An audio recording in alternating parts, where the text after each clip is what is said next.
오늘 성경 말씀은 본문 마태복음 5장 1절부터 23절 정도까지 오늘 좀 주석 형태로 이렇게 강의 형태로 말씀을 드리려고 합니다. 이제 마태복음 5장부터 산상수훈이 이제 5장, 6장, 7장 계속 이어져서 산상수훈의 말씀이 나오고 있습니다. 산상수훈은 예수님께서 산에 서서 여러 군중들에게, 무리들에게 말씀하셨기 때문에 이것을 산상수훈 또는 산상보훈 이렇게 말씀을 붙이지요, 제목을. 마태복음 5장 1절부터는 보통 우리가 보편적으로 팔복이라고 이렇게 이름 붙여진 8가지의 복을 일컬어서 팔복이다 이렇게 말씀을 드리는데, 사실은 팔복이라기보다는 8가지 경고입니다. 경고. 왜냐하면 이것은 바리새인들에게, 그 당시 거기에 모여있는 수많은 사람들을 향해서 예수님께서 경고적으로 하시는 말씀이기 때문에 이건 8가지 경고지, 8가지 복이다. 물론 복 있는 자는 이렇게 말하니까 이제 복으로, 팔복으로 이야기를 하는데, 팔복보다는 팔경고가 훨씬 본문에 가까운 제목으로 이렇게 볼 수가 있습니다. 5장 1절에 보면 예수께서 무리를 보시고 산에 올라가 앉으시니 제자들이 나온지라. 예수께서 무리를 보시고 산에 올라가 앉으시니, 그러니까 4장 마지막 절에 보면 수많은 무리들이 예수님을 지금 따라오고 있지요. 그래서 수많은 무리들이 이렇게 다가오고 있는데, 그때 예수님께서 그 많은 무리 앞에 서시면서 또 마침 제자들이 나오는데 그 제자들 앞에서 예수님께서 이 말씀을 하십니다. 지금 예수님께서 하시는 이 말씀은 제자들만 모아놓고 하는 말씀이 아니라 수많은 사람들을 모아놓고 지금 주님께서 하시는 말씀이에요. 5장 2절에 입을 열어 가르쳐 이르시되, 3절 심령이 가난한 자는 복이 있나니 천국이 그들의 것임이요. 아마 오늘 오신 분들은 참 복이 많은 것 같아요. 왜냐하면 이 팔경고에 대해서 아마 이제까지 어떤 주석에서도 아마 이렇게 정확한 해석을 보지 못했을 거예요. 오늘 이 시간을 통해서 이 산상수훈에 대한 8가지 경고를 바로 아는 기회를 가졌으면 좋겠습니다. 심령이 가난한 자는 복이 있나니 천국이 그들의 것이며, 심령이 가난한 자가 복이 있대요. 근데 심령이 가난한 자가 복이 있나니 천국이 그들의 것이요. 그러니까 천국이 그들의 것이다. 그러니까 이것은 단순하게 그냥 이 세상에서 어떤 복을 얘기하는 것이 아니라 이게 지금 천국이냐 지옥이냐를 말씀하는 거예요. 천국이냐 지옥이냐. 여기 복은 천국을 얻는 복이냐 천국을 얻지 못하는 복이냐를 얘기하는 거예요. 그러니까 천국을 얻지 못하면 어디로 간다는 얘기입니까? 지옥에 간다는 얘기지요. 지금 이게 구원에 대한 얘기예요. 지금 심령이 가난한 자가 복이 있나니 천국이 그들의 것이며, 그러면 가난한 자의 반대는 뭐죠? 부유한 자지요. 그러면 부유한 자는 어디 간다는 얘기예요? 그러죠? 만약 이 문맥 그대로 하면 심령이 가난한 자가 복이 있나니 그들이 천국 가니까, 그러면 반대로 심령이 부유한 자는 어디 간다? 지옥에 간다. 참 어려워요. 어떻게 여러분은 심령이 지금 부유한 것 같아요? 가난한 것 같아요? 예? 한없이 가난해요? 조사를 해봐야 될 것 같아요. 여기 심령이 가난한 자는 천국이 저희 것이며 이렇게 말씀한 거 보면, 심령이 가난한 자는 천국이 저희 것이며, 이건 뭐냐면 예수 영접하기 전, 예수 영접하기 전에는 반드시 심령이 가난해야 돼요. 그래야 천국이 그들의 것이 되는 거예요.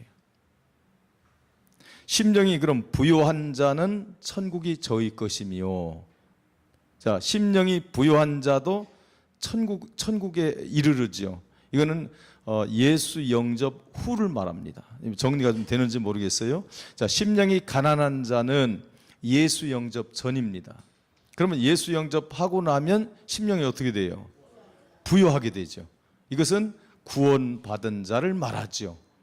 그러니까 심령이 가난한 자는 천국이 저희 것이며, 예수 영접 이전을 얘기하고, 예수 영접하고 나면 심령이 부요해져서 하나님의 아들이 되는 거지요. 어떤 그냥 우리의 마음을 가난하게 해야 된다, 이런 도덕적이고 윤리적인 이런 얘기가 전혀 아니에요. 심령이 가난한 자가 천국을 얻는다는 것은 무엇이냐면, 예수 영접 전에는 예수가 없기 때문에 가난해야 되는 거예요. 또 예수가 없기 때문에 가난한 겁니다. 그래서 구약시대는 율법 속에 이스라엘 백성들이 있을 때는 구약시대 성도들은 굉장히 가난했어요. 참된 부요함은 예수 그리스도가 내 심령에 들어왔을 때 참된 부요가 이루어지는 거죠. 참된 부요. 그러니까 구약시대 때는 계속 심령이 가난한 자가 돼가지고, 심령이 가난하니까 내가 부요함을 갈구해야 되는 거예요. 어떻게 하면 내가 부요해지지? 심령이 가난해가, 마치 배가 고픈 자는 음식을 구하죠, 양식을. 그런데 배부른 자는 음식을 구하지 않아요. 그러니까 내 심령이 가난하니까 내 심령의 부요함을 위해서, 이 가난을 채우기 위해서 뭔가 구한다는 거예요. 근데 내 이 심령의 가난함을 누가 채울 수 있느냐? 오직 예수 그리스도밖에 없다는 거예요. 예수 그리스도가 오시면 가난한 심령이 부요하게 되는 줄로 믿습니다. 그래서 지금 저와 여러분은 심령이 가난한 자입니까? 부요한 자입니까? 부요한 자입니다. 저와 여러분 심령이 부요한 자예요. 왜? 심령이 가난한 자는 예수 영접하기 이전이에요. 가난해가지고 예수를 막 구해야 돼. 예수가 영접되면 그때부터 부요한 자가 되는 거예요. 그런데 지금 예수님께서 이 경고를 듣고 있는 수많은 무리들 가운데는 제사장과 서기관과 바리새인들과 율법사들과 장로들과 서기관들과 많은 기득권 세력들이 있는데, 이 대다수의 무리들이 예수님을 보면서도 찾지를 않아요. 원래 구약시대 때는 계속 가난해가지고 예수를 기다려왔거든요. 엄청 예수를 앙망하면서 왔는데, 정작 예수님이 오셨는데 가난하니까 이 양식을, 참된 양식을 먹어야 되잖아요. 받아들여야 되잖아요. 믿어야 되잖아요. 영접해야 되잖아요. 그런데 찾지를 않는 거예요. 심령이 가난하지 않는 거예요.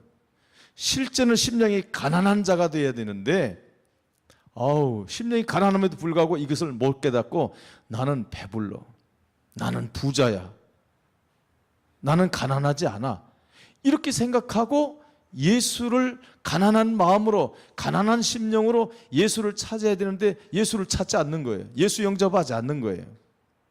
그래서 예수님께서 그들을 향해서 심령이 가난한 자가 복이 있나니 천국이 저들의 것입니다, 이렇게 지금 말씀하고 있는 것은, 너희들이 진짜 가난해져서, 너희의 심령이 가난해져서 나를 마지막까지 찾아서, 내가 메시아이기 때문에 나를 메시아로 인정하고 나를 영접하면 너희들에게 구원이 이루어진다, 천국이 너희들의 것이 된다 하는 말씀으로 경고하고 있는 줄로 믿습니다. 길게 하고 싶지만은 시간이 제가 긴 내용으로 좀 해야 될 것 같아서 좀 짤막하게 하려고 합니다. 아멘을 크게 하시면 더 짧아질 수 있습니다. 자, 4절을 보죠. 애통하는 자는 복이 있나니 그들이 위로를 받을 것이요. 이 애통하는 자는 복이 있나니, 막 가슴을 치면서 막 울고 이런 걸 얘기하는 게 아니에요. 그건 뭐 예수 안 믿는 사람보다 더 많이 울 수도 있어요. 이 세상에서 우리가 예수 믿은 우리가 막 가슴을 치고 막 애통하고 이런 걸 얘기하는 게 인간사에서 일어나는 그런 애통을 말하는 게 아니에요. 구약시대 때는 예수 그리스도가 메시아가 오기 전에 구약시대 때는 어떤 시대냐면 죄에 눌려있는 시대, 율법의 속박에서 벗어나지 못하고 있는 시대, 마귀가 인간을 장악하고 있는 시대. 그래서 죄와 마귀와 그런 그 짓눌림 속에서 인생들이 다 고통을 받고 있거든요. 그러니까 이게 애통을 해야 돼.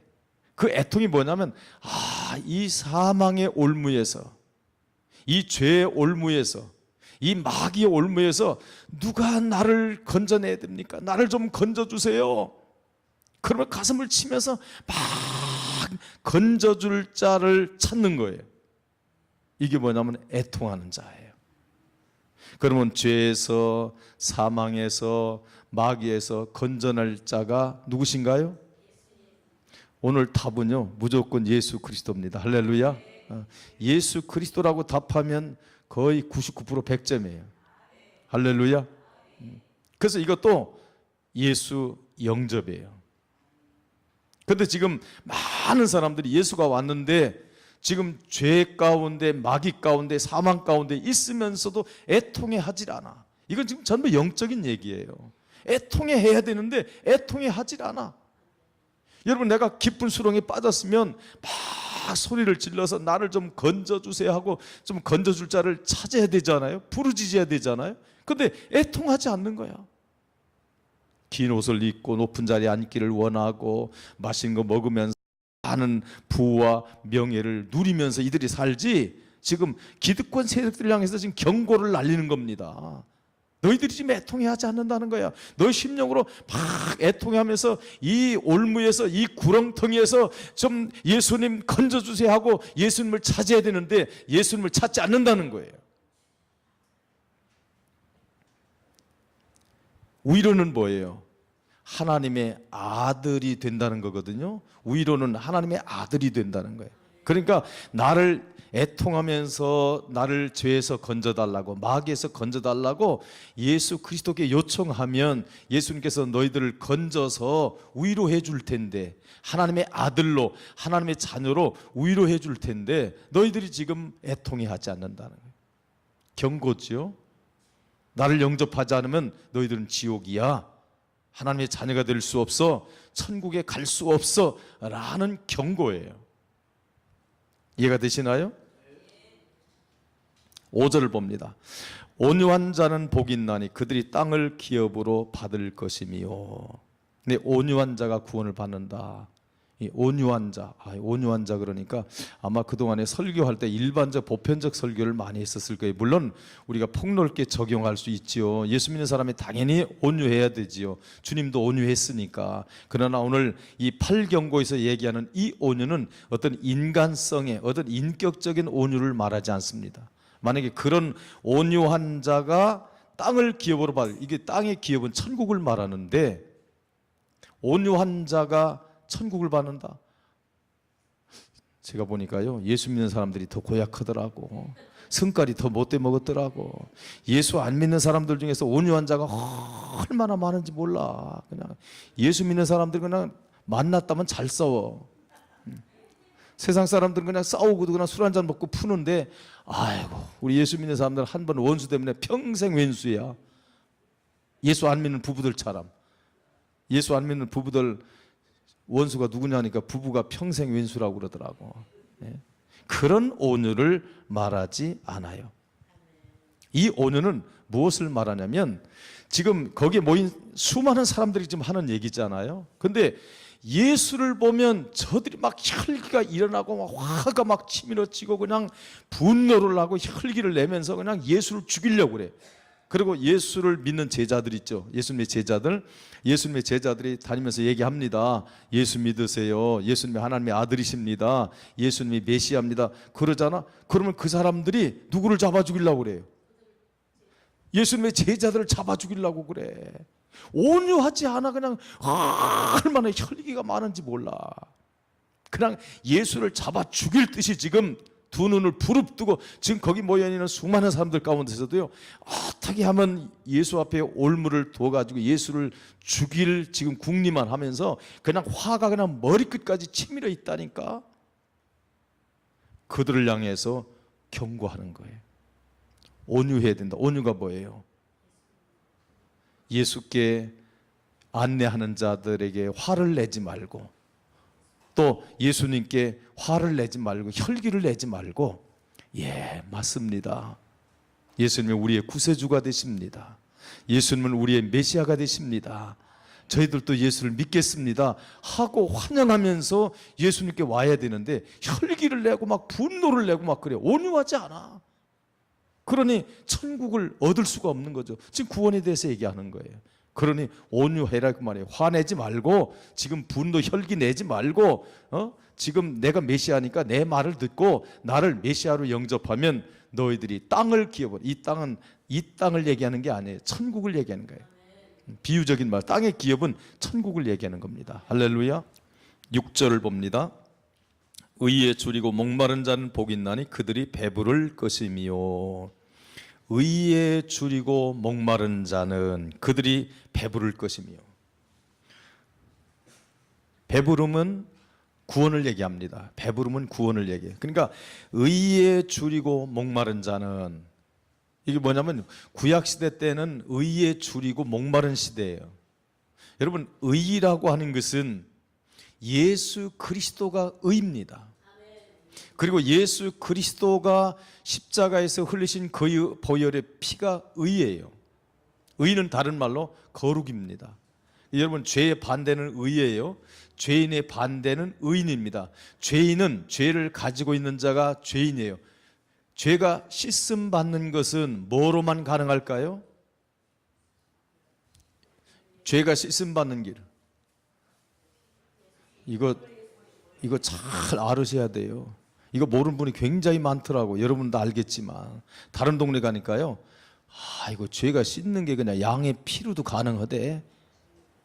그래서 구약 시대 때 양의 피를 들여서 구원받았다는 거예요. 여러분, 구약 시대 때 양의 피로 구원을 받으면 예수님이 오실 필요가 없어요. 예수님께서 십자를 지시고 피 흘려 죽으실 필요가 없어요. 히브리서 9장 12절과 히브리서 10장 4절에 보면 염소와 송아지의 피로 하지 아니하고 오직 예수 그리스도의 피로만 씻겨지느니라. 할렐루야. 구약시대 모든 성도들이나 신약시대 모든 성도들, 신구약 공의 예수 그리스도의 십자가 피로만 죄가 씻어져요. 여러분, 죄가 씻어져야 죄인에서 의인으로 신분이 바뀌어지는 거예요. 구약은요, 의의 주인 시대예요. 의는 예수 그리스도를 통해서, 예수 그리스도는 십자가의 보혈을 통해서만이 의를 이루기 때문에, 거룩이 이루어지기 때문에 계속 의에 목마른 시대예요. 그러면 의가 목마른 상태에서, 여러분 목마르면 이렇게 물을 마시죠. 여러분, 의가 목마를 때 의를 마셔야 될 거 아니에요. 근데 의가 누구예요? 예수 그리스도고, 예수 그리스도는 뭐를 통해서 의를 주셔요? 십자가를 통해서 의를 주시는 거예요. 십자가 피를 통해서, 보혈을 통해서 의를 주시는 거예요. 그래서 여기 지금 이 말은 의에 줄이고 목마른 자는 복이 있나니 그들이 배부를 것이며, 배부르다 이 말은 만족을 얻는다는 것이지요. 만족을 얻는다는 것은 뭐냐면 의에 줄인 자가, 즉 죄인의 신분 가운데 있는데, 죄 가운데 있는데 의 대신 예수 그리스도를 영접해서 예수 그리스도의 피가 임했을 때 내가 의로워진다, 하나님의 자녀가 된다, 천국을 얻는다. 그러니 배부르게 된다. 이게 지금 영적 비유예요. 7절을 봅니다. 긍휼히 여기는 자는 복이 있나니 그들이 긍휼히 여김을 받을 것이며. 이 긍휼이라는 말은 원래는 죄인에게 쓰는 말이에요. 의인에게는 긍휼이라는 말을 쓰지 않아요. 이 긍휼이라는 단어는 죄인 가운데 있는 자들에게만 쓰는 용어가 긍휼입니다. 긍휼. 그러니까 이런 것이지요. 하나님이 인간에게 긍휼을 여기셔서 예수 그리스도를 보내셨고, 하나님께 긍휼히 여김을 받은 자가 구원을 받는 거예요. 긍휼히 여김을 받지 못하면 절대 구원받지 못합니다. 여기 지금 긍휼히 여기는 자는 복이 있나니 긍휼히 여김을 받을 것이며, 이게 굉장히 어려운 얘기인데요. 근데 이런 거예요. 쉽게 얘기하면 하나님이 죄인인 인간을 긍휼히 여기시잖아요. 그러면 우리가 하나님의 마음처럼 하나님이 죄인을 보면 긍휼히 여기듯이 하나님의 마음처럼 하나님 나를 긍휼히 여겨주세요. 저는 불쌍해요. 예수님이 없으면 저는 구원을 못 받아요. 예수가 없으면 하나님의 아들이 될 수가 없어요. 저를 불쌍히 여겨주세요 하고 생각하는 자, 하나님의 마음을 갖는 자, 그런 자가 긍휼히 여김을 받아서 하나님의 자녀가 된다. 이것도 결국은 뭐예요? 예수 그리스도를 영접하라, 그런 뜻입니다. 8절을 봅니다. 사실은 좀 길게 설명해야 되는데 시간상 제가 짤막하게 설명을 합니다. 5장 8절, 마음이 청결한 자는 복이 있나니 그들이 하나님을 볼 것이요. 마음이 청결한 자는 복이 있다. 그들이 하나님을 볼 것이다. 여러분, 하나님을 본다는 게 뭐죠? 이게 바로 하나님의 자녀가 되어서 천국 간다는 얘기예요. 구원을 받는다는 얘기예요. 여러분, 천국에 가지 못하면, 하나님의 자녀가 되지 못하면 어떻게 하나님을 봅니까? 여러분, 하나님을 보는 자는, 구원받은 자가 하나님을 보는 거예요. 근데 마음이 청결한 자가 복이 있답니다. 마음이 어떻게, 여러분 마음이 어때요? 어떻게 청결해요? 아니면 뭐 탐욕이나 욕심이나 정욕이나 이런 게 많이 있나요? 예? 솔직하게. 어렵죠? 대답하기가. 여기 지금 마음이 청결한 자는 무슨 얘기냐면, 우상을 버리고, 자, 내 마음속에 우상을 섬기고 있고 그 다음에 탐욕이 가득하고 그러면 이게 청결한 게 아니지요. 근데 지금 여기 수많은, 지금 예수님의 이 메시지를 듣고 있는 수많은 기득권 세력들이 지금 우상을 섬기고 많은 사람들이 지금 탐욕에 가득 찼는데, 제사장부터 탐욕이 가득 찼어요. 서기관들, 제사장, 바리새인들 지금 탐욕에 가득 차 있습니다. 왜요? 그들은 아까도 얘기했듯이 긴 끌리는 옷을 입어가면서요, 대우란 대우 다 받고요, 물질 풍요하지요, 먹는 거 풍요하지요, 권세 있지요. 이들에게요 배고픈 게 없어요. 청결하다 그 말은 빈 마음을 가지라는 거예요. 어떤 빈 마음? 나는 예수가 없으면 저는 아무 소용이 없어요. 예수가 없으면 저는 망해요. 저는 오직 예수만 필요해요. 다른 거 필요하지 않아요. 오직 예수만 필요합니다. 예수에 대한 절박성을 가지고 예수를 바라보는 자, 그가 예수를 영접하게 되거든. 그래서 여기 마음이 청결한 자는 우상을 버리고 탐욕을 버리고 오직 예수 그리스도만을 갈망하고 소망하는 자를 의미해요. 그런 자가 누구를 봐요? 하나님을 보는 거예요. 왜 하나님을 봐요? 왜 하나님을 볼까요? 구원을 받으니까 하나님을 보는 거예요. 구원받지 못하면 하나님 보지 못하거든요. 9절을 봅니다.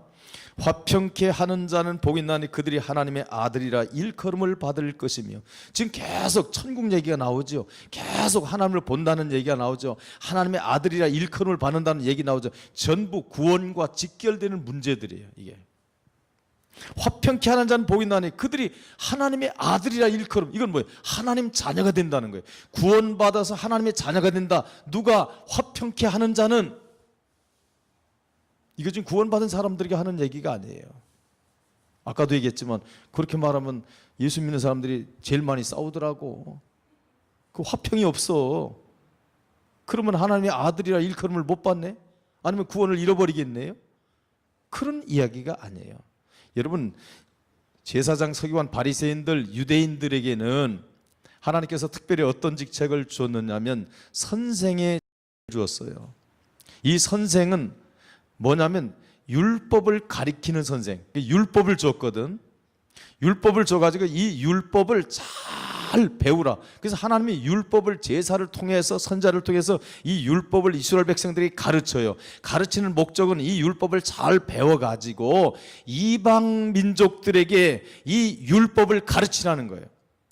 그게 선생으로 세운 거예요.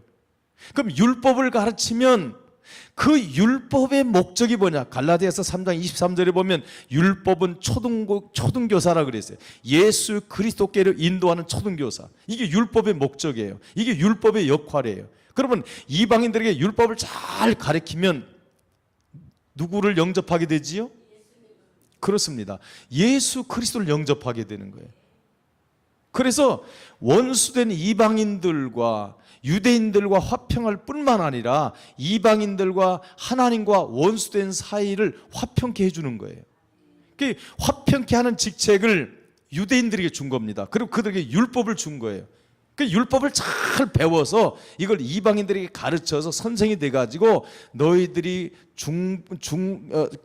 중간에 화해자가 되어서 잘 화평케 해라. 그래야 그들도 하나님의 자녀가 된다. 이방인들도 하나님의 자녀가 된다. 그러면 유대인들이 이 중매장의 역할을 잘 하려면, 선생의 역할을 잘 하려면 누구를 영접해야 돼요? 예수를 영접해야 돼요. 율법의 목적이 예수 그리스도께로 인도하는 것이니까, 몽학 선생이니까. 그런데 지금 그 일을 하지 않고 있다는 거예요. 그래서 화평케 하는 자가 복이 있나니 하나님의 아들이라 일컬음을 받는다. 10절을 봅니다. 의를 위하여 핍박을 받은 자는 복이 있나니 천국이 그들의 것이니. 자, 여기 예수님의 의를 아직 안 받은 상태죠. 아직 의를 안 받았어요. 의는 아까도 얘기했지만은 예수님께서 십자가에 피 흘려 죽으셔야 그 피로 말미암아 죄가 씻겨질 때 의가 완성이 돼요. 의를 받기 위해서 기다리는 과정 중에 받는 핍박을 말하죠. 그러니까 이것은 어떤 거냐면 예수 믿는 사람에게 주어지는 핍박을 말하는 것이 아니라, 물론 그것도 우리가 당연히 이겨야 되지만은 여러 핍박이 있습니다. 예수를 영접하려고 하는데 엄청 방해가 있어요. 가족들의 방해가 있죠. 친척들의 방해가 있죠. 이웃들의 방해가 있죠. 기득권 세력들의 방해가 있죠. 이런 방해를 다 무릅쓰고 예수를 영접하라는 거예요. 의인은 예수거든요. 예수 그리스도를 위해서 핍박을 받는 자, 예수 영접하기 위해서, 예수 영접하기 전까지 어떤 핍박이 있더라도 그 핍박을 이겨내면 천국이 그들의 것이라. 이게 구원 얘기 아니에요? 이건 어떤 핍박이 있어도 끝까지 예수를 영접하라는 거예요. 그래야 천국이 그들의 것이 된다. 구원받는다, 이런 말이죠. 계속 이어지는 거죠. 11절, 나로 말미암아 너희를 욕하고 박해하고 거짓으로 너희를 거슬려 모든 악한 말을 할 때는 너에게 복이 있나니. 그러니까 나를 믿으면 형제들부터 수많은 핍박이 있다, 그런 뜻이죠. 12절, 기뻐하고 즐거워하라. 하늘에서 너희 상이 큼이라. 너희 전에 있던 선자들 이같이 박해하였느니라. 너희 상이 큼이라. 이 말은 구원을 얻는다, 그런 뜻이에요. 구원을 얻는다. 상은 두 가지가 있죠. 상은 구원상이 있고 행실상이 있어요. 구원상은 적은 상이에요, 큰 상이에요? 가장 큰 상입니다. 구원상은 구원상보다 큰 상은 없어요. 가장 큰 상이에요. 행실상은 좀 작은 상이고요. 행실은 구원받은 이후에 우리의 행위를 통해서 이루어지는 상급이, 이게 행실상이에요. 상은 딱 두 가지가 있어요. 그래서 기뻐하고 즐거워라. 너희들이 너무 즐거워라. 왜? 하늘에서 너의 상이 큼이라. 이건 구원상을 얘기하는 거예요. 그러니까 어떤 핍박이라도 그걸 잘 이기고, 예수께 가는 것을 방해하는 그 어떤 핍박도 너희들이 다 이기고 예수를 영접하면 너희의 그 상이 어마어마한 큰 상이기 때문에, 즉 구원의 상이기 때문에 기뻐하고 즐거워해라, 이런 뜻입니다. 13절, 너희는 세상의 소금이니 소금이 만일 그 맛을 잃으면 무엇으로 짜게 하리요? 후에는 아무 쓸데없어 다만 밖에 버려져 사람에게 밟힐 뿐이니라. 소금의 역할은 뭐죠? 짜게 하는 거죠. 근데 소금인데 짠기가 하나도 없어. 그러면 맛을 잃은 거죠. 그러면 그건 소금이 아니에요. 겉은 소금인데 어떻게 해야 돼? 그 소금은 갖다 길바닥에 뿌려. 요즘 막 세상 사람들 재수 없다고 할 때 소금 뿌리더라고. 길바닥에 막 사람 앞에다가. 그 사람들이 밟고 다녀요. 소금은 기묘하게 음식에 넣어서 맛을 내야 되는데, 이 소금이 맛을 잃으면 쓸데없어서 밖에 버리게 된다는 거예요. 지금 이 소금은 무엇을 얘기할까요? 아마 그동안에 이 세계 교회 모든 주석들을 보면 전부 그리스도인들에게 해당되는, 물론 그리스도인들에게 우리가 당연히 빛과 소금의 역할을 해야 되죠. 그러나 지금 주님께서 이 8경고 속에서 하시는 말씀은 그리스도인들에게 주는 메시지가 아니에요. 아직 예수 영접하지 아니한 수많은 다수의 무리들에게 우리 주님께서 하시는 말씀인데요, 여기 지금 소금 얘기를 하는 것은 뭐냐면 이게 율법을 얘기하는 겁니다. 율법 소금이에요. 율법 소금. 그러니까 구약에 소금을 들고 왔어. 이게 율법입니다. 율법을 다 들고 왔어요. 그럼 소금이 맛을 내야 되는데 짜게 하는 맛을 내야 돼. 그러면 율법이 제 역할을 하려면, 율법이 맛을 내려면 어디까지 와야 율법의 역할이 다하는 거지요? 예? 예수 그리스도께까지, 예수 영접까지 와야 구약의 율법이 완성되는 것이고 구약의 율법의 사명이 완성되는 거예요.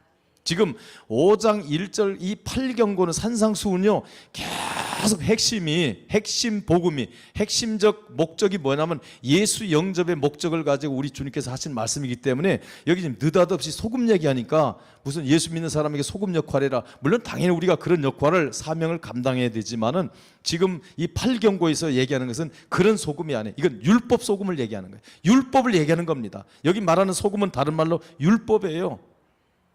근데 이 율법 소금이 예수님이 오셔서, 근데 다수의 사람들이, 구약의 유대 백성들이 계속해서 율법을 지키며 왔는데 지금 막상 드디어 율법의 마지막 목적, 율법의 역할의 그 목적, 예수 그리스도에게까지 인도하는 그 역할, 그 율법의 역할인데 이게 소금인데, 그러면 예수가 오셨어요. 그러면 예수를 메시아입니다고 영접해 드려야 소금이 제 맛을 내는 것인데 예수를 버리네? 그러면 이게 소금이 맛을 잃은 거라는 거야. 율법의 제 역할을 하지 못하고 있다는 거야. 율법의 목적을 너희들이 버렸다는 거야. 이걸 소금으로 비유하는 것입니다. 이해가 되셔요? 1절부터 들어야 이 소금도 이해가 되기 때문에 제가 1절부터 쭉 해드리는 거예요. 그 다음에 뭐가 나오죠? 14절에 너희는 세상의 빛이라 산 위에 있는 동네가 숨겨지지 못할 것이요. 자, 세상의 빛이라, 이 빛은 예수님의 빛을 말하고요, 소금과 빛의 역할이 같습니다. 지금 15절에 보면 사람의 등불을 껴서 말 아래 두지 아니고 등경 위에 두나니 이러므로 집안 모든 사람에게 비치느니라. 자, 여기 지금 소금이 나오고 빛이 나오는데 똑같이 율법 소금을 말하고 율법 등을 말합니다. 빛은 예수 그리스도의 빛인데 이 빛은 어디서 나오면 등에서 나오거든요. 등. 이스라엘 백성들이 등을 들고 오죠. 등을. 여러분, 그래서 마태복음 25장에 보면 열처녀 비유가 나오죠. 지혜로운 5처녀, 미련한 5처녀, 10처녀가 다 뭐를 들었어요? 등을 들고 있죠. 이게 뭐냐면 믿음의 등인데요, 이 등은 뭐냐면 오실 메시아, 율법을 지키면서 오실 예수 그리스도를 기다리는 게 뭐냐면 이게 신랑이에요. 신부가, 신부될 처녀가 신랑을 기다리는 거예요. 그래서 마태복음 25장은 전부 구약시대 사람들 얘기하는 것이지 신약시대 얘기하는 게 아니에요. 우리는요, 제가 한번 물어볼게요. 신랑 만났어요? 안 만났어요? 신랑. 아니, 예수 신랑. 만났어요? 예수 기다려요? 신랑하고 지금 같이 살아요? 예? 같이 살죠? 대답이 약한 거 보니까 더위 잡수셨나 봐. 예?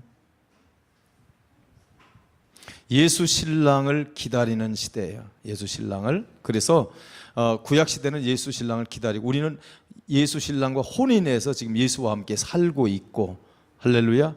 그래서 이 등을 가지고 오는데 여기 지금 등불이라는 것은 뭐냐면 등불을 말 아래 두면 안 돼. 말은 뭐냐면 옛날에 시골에서 뭐 이렇게 곡식을 댈 때 말이 있거든요. 말 속에다가 등잔을 그 속에 집어넣으면 빛이 비춰져요, 안 비춰져요? 안 비춰지죠. 그러면 등이라는 것은 어디다 놔야 돼요? 등경 위에 높은 데다가 놔야 집안을 다 비치는 거예요. 그러니까 등으로서의 역할을 감당해야, 말 아래 두지 말고 등경 위에 두어야 빛을 비춰서 모든 사람에게 그 빛을 비춰주는 거거든요. 그런데 이 빛이 율법인데 지금 유대인들이, 상당수 유대인들이 지금 이 율법을 갖다가 어디다 집었냐, 말 아래 넣어놨다는 거야. 그럼 이걸 비춰야 되는데, 비춰가지고 예수께로 인도를 해야 되는데 이걸 역할을 하지 않고 그냥 감춰버렸어. 율법의 역할을 감췄다 그 말이에요. 그래서 이 지금 세상의 빛과 등불을 껴서 말 아래 두지 아니하고, 이 소금과 빛은 전부 율법을, 구약의 율법을 얘기하는 것입니다. 17절, 내가 율법이나 선자를 폐하러 온 줄로 생각하지 말라. 폐하러 온 것이 아니요 완전하게 하려 함이라. 나는 율법이나 선자를 폐하러 오지 않았다. 여러분, 율법과 선지자는 뭘 말하냐면 구약 시대 전체를 얘기하는 겁니다. 구약은 전체가 율법과 선자로 되어 있어요. 여러분 성경을 보실 때 복음서에 보면 율법과 선자 이렇게 붙어 나오는 구절들이 많아요. 그건 뭐냐면 구약을 얘기하는 거예요. 그러니까 구약의 구성은 딱 뭐로 되어 있냐면 율법과 선자로 되어 있어요. 그 율법은 뭐냐면 아까 갈라디아서 3장 24절의 말씀처럼 예수 그리스도께로 인도하는 몽학선생, 예수 그리스도께로 인도하는 초등교사가 율법의 역할이고, 선자는 누구냐면 예수 그리스도께로 인도하는 종이 구약의 선지자들. 그러면 구약은 전부가 다 메시아를 대망하고 메시아를 기다리게 하는 것이 구약 성경이라 그 말이에요. 그러면 율법이나 선자를 피하러 온 줄로 생각하지 말라. 나는 율법이나 선지자가 말한 그 율법을 폐하러 온 게 아니다. 그 율법은 중간에 쓰면 안 된다는 거예요. 그러면 율법은 끝까지 와서 율법은 완성이 돼야 된다는 거야. 그러면 율법의 완성은 누구를 통해서 완성이 될까요? 예수 그리스도를 통해서 완성이 되는 거예요. 그러니까 율법은, 구약에서 율법과 선자들이 메시아인 나에 대해서 계속 증거를 했는데 중간에 안 된다는 거예요. 율법과 선자가 쓰면 안 된다. 이거는 율법을 폐하게 하는 것이다 이거예요. 율법을 완전하게 하려면 나한테까지 와서 나를 메시아로 여러분이 영접해 드릴 때만이 그때 율법과 선지자가 완성된다는 거예요. 그래서 나는 내가 옴으로 인해서 율법과 선자를 나는 완전하게 하려 왔다. 그런데 놀라운 사실은 율법과 선지자의 역할 완성을 하신 그 예수 그리스도가 우리 안에 들어왔죠. 우리도 율법을 완성한 자가 되고 선자를 완성한 자가 되는 거예요. 너는 율법을 완성했다, 너는 선자를 완성했다, 이렇게 주님께서 우리에게 말씀하시는 줄로 믿습니다. 축복이죠. 왜냐하면 율법과 선자를 완성하신 주님이 내 안에 들어오셨기 때문에 우리도 완성한 자가 된다 그 말이에요. 18절, 진실로 너에게 이르노니 천지가 없어지기 전에는 율법의 1.1획도 결코 없어지지 아니하고 다 이루리라. 이 말은 뭐냐면 구약의 제사 속에서 보면은 그 율법이잖아요. 제사가 거기에 많은 규칙들이 있어요. 그런데 그 많은 규칙들 중에서 한 가지 요소라도 버려지면 안 되는 거예요. 이게 온전해지지 않는 거죠. 그러니까 율법이 온전해지려면 구약의 모든 요소가 한 가지라도 없어지면 안 되듯이 예수 그리스도 영접까지 와야 이게 율법이 완성이 된다는 거예요.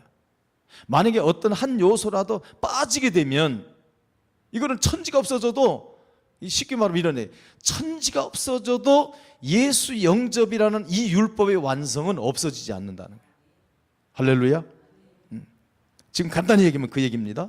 천지는 없어져도 예수 영접이라는 것은 불변의 진리라는 거야. 이것은 끝까지 예수 영접까지 와야 된다는 거예요. 19절, 그러면 누구든 이 계명 중에 지극히 작은 것 하나라도 버리고 또 그같이 사람을 가르치는 자는 천국에서 지극히 작다 일컬음을 받을 것이요 누구든지 이를 행하며 가르치는 자는 천국에서 크다 일컬음을 받으리다. 이게 지금 천국에서 큰 자 작은 자가 나오죠. 원래는 천국에서 큰 자 작은 자가 없는 거예요. 이건 비유로 말씀하는 거예요. 이건 어떤 얘기냐면 율법을 100% 못 지키면은 천국에서 작은 자고 율법을 100% 지키는 자는 천국에서 큰 자라는 거예요. 그럼 이건 어떤 비유냐면 이런 얘기예요. 구약 시대에 사는 성도들은 천국에서 작은 자라 일컬음을 받는 것이고, 신약시대 성도들은 천국에서 큰 자다 일컬음을 받는다 이 뜻인데, 아까도 얘기했지만 천국에서 진짜 큰 자 작은 자가 천국엔 존재하지 않기 때문에 이건 뭐에 대한 비유냐면 완성도와 행복도를 얘기하는 말이에요. 완성도, 그 다음에 행복감, 행복도, 이것을 의미하는 비유입니다. 그러니까 쉽게 말하면 이런 거죠. 제가 이제 그런 비유를 한번 쓴 적이 있는데요. 이 케이크 있어요. 케이크 들어와 있어요. 5단 케이크 5만 원짜리. 정말 크림이 있어. 크림도 있고 막 딸기도 올려놓고 막 체리도 올려놓고 막 군침이 돌아. 이 어린애가 그 이제 들어와서 딱 먹으려고 하는데 부모가 그러는 거예요. 야, 너 지금 먹지 마. 왜냐하면 동생이 아직 바깥에서 안 왔어. 동생이 들어오면 같이 먹으라 그래. 5시간을 참는 거야. 5시간 만에 동생이 들어왔거든. 그래가지고 5시간 동안 그걸 쳐다보면서 먹고 싶은데 먹을 수가 없는 거야. 예? 그런데 동생이 이제 5시간 만에 동생이 딱 들어왔어. 그 이제 부모가 그럽니다. 아버지 어머니가, 야, 이제 케이크 먹어도 돼. 그래요. 둘이 막 케이크를 먹어. 누가 행복도가 더 높을까요? 5시간 기다린 사람하고 들어오자마자 먹은 사람, 누가 더 행복해? 기다리는 자? 강 목사님은 기다렸다 먹으세요? 5시간. 들어오자마자 먹은 사람의 행복도와 완성도가 더 높은 거야. 이걸 지금 비유로 주님께서 말씀한. 그래서 다른 공간 보면 이런 말씀이 나오죠. 천국에서는 그러니까 이 세례 요한을 얘기하면서 세례 요한은 그 뭐죠? 천국에서 가장 작은 자다 이렇게 말하죠. 그건 뭐냐면 세례 요한은 구약 사람이기 때문에 구약의 사람. 그러니까 구약 사람 중에서 천국에 들어왔는데 구약 백성들 중에서 세례 요한이 가장 큰 자라고 말해요. 왜 큰 자냐면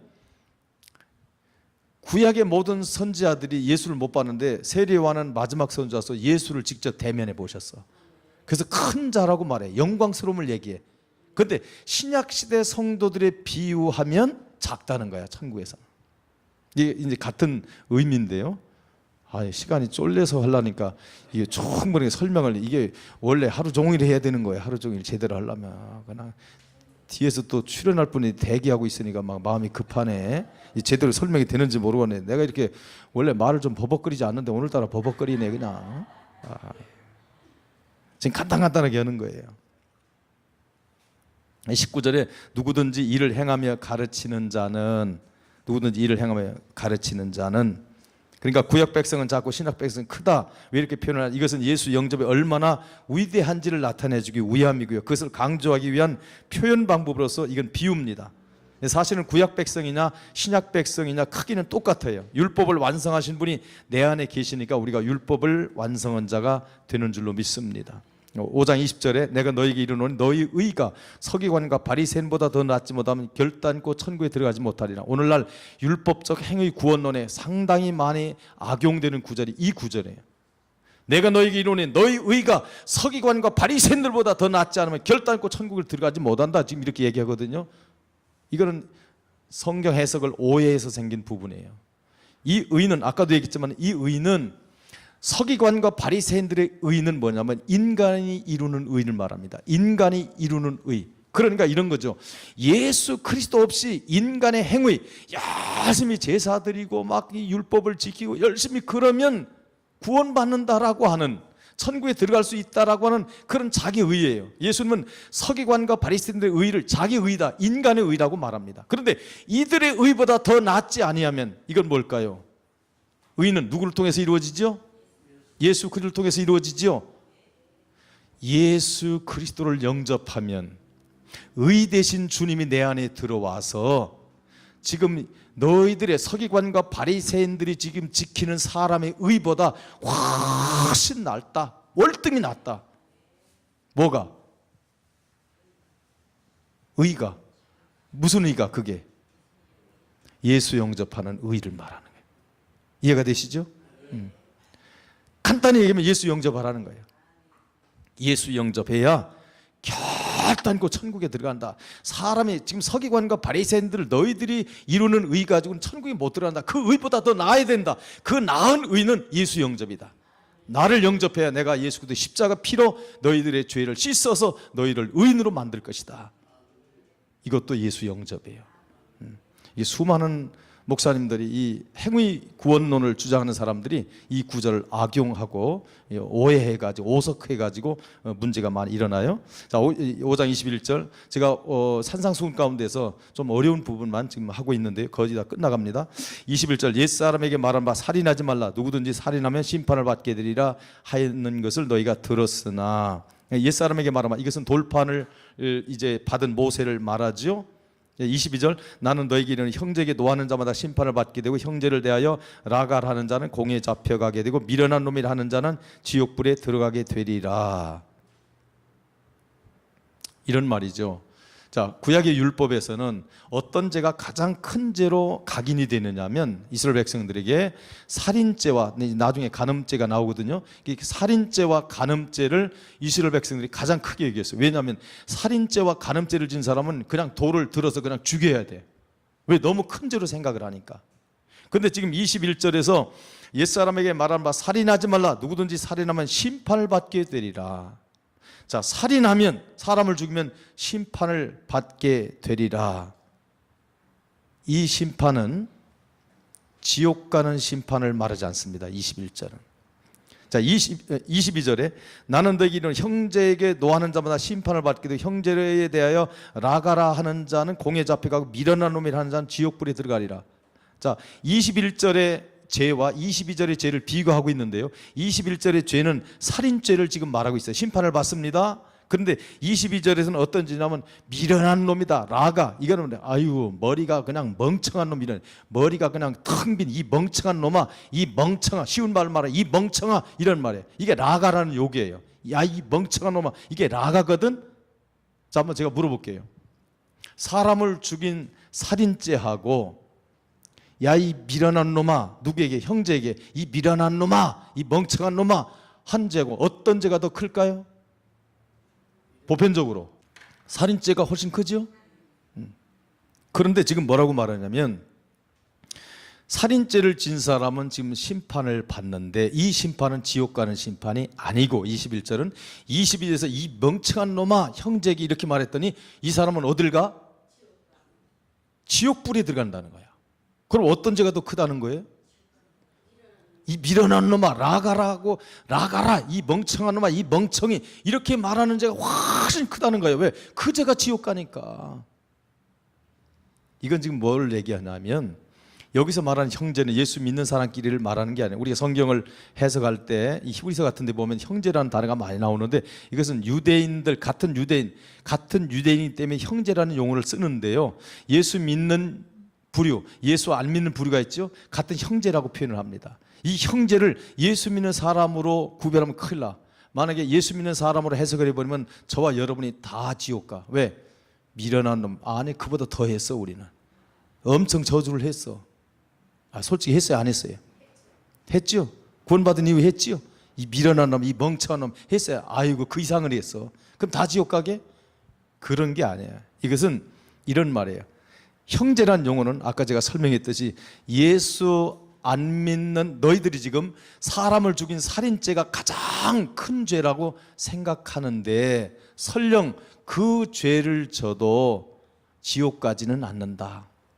그런데 예수 같은 유대인으로서 예수를 영접한 유대인들을 향해서 이 미련한 놈아, 이 멍청한 놈아, 왜 예수를 믿어? 예수는 이단자야. 예수는 메시아가 아니야. 근데 이 멍청하게 예수를 믿냐? 이 미련한 놈아, 너 예수 믿는 너 멍청한 놈이다. 그러면 어디 간다? 지옥불이 던져진다는 거예요. 그 무슨 얘기일까요? 예수 영접 안 한 사람은 지옥 간다는 얘기예요. 예수 영접한 사람 같으면 너 예수 믿는 것에 대해서 멍청하다고 그러나요? 그렇게 말하진 않아요. 뭐 화내서 그 이상 얘기도 할 수 있지만은 그러나 너 예수 믿는 같은 예수 믿는 사람끼리 너 예수 믿는 게 멍청한 짓이야 이런 사람 봤어요? 자기도 예수 믿는데 아니에요. 예수 안 믿는 사람이 예수 믿는 사람들을 향해서 예수 믿는 게 멍청한 짓이야, 왜 그런 멍청한 짓을 하고 있어, 예수 믿는다 무슨 구원이 되는 줄 알아? 하고 막 이 멍청한 말 욕을 했네. 근데 그 사람 지옥 간다는 거예요. 죄의 경중을 얘기하는 거죠.